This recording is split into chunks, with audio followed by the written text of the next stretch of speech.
சரியாந்திர மழை வரும்போது காட்டில் வந்து மாட்டிக்கிட்டோம். வண்டி போகிறதுக்கு வழி இல்லை. வச்சு மழையில் மாட்டிக்கிட்டோம்.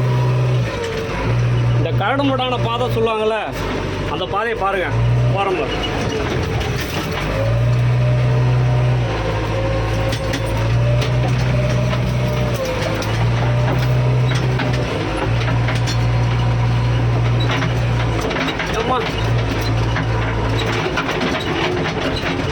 வழியே இல்லை, எங்கேருந்து போகிறது வழியும் இல்லை, ஒன்றும் இல்லை. நடுக்காட்டில் மாட்டிக்கிட்டு ஐயோ மழையே வந்துடாத என்ன கொஞ்சம் நேரத்துக்கு.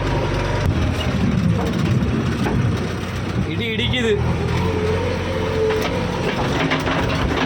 வழி நல்லா இருந்தால் கூட வேகனா போயிடலாம். வழியை பாருங்கள் எப்படி இருக்குன்னு. ஆஹா, சூறாவளி காற்று வந்துருச்சாட்டுக்கு. வழியை பாருங்கள், வழி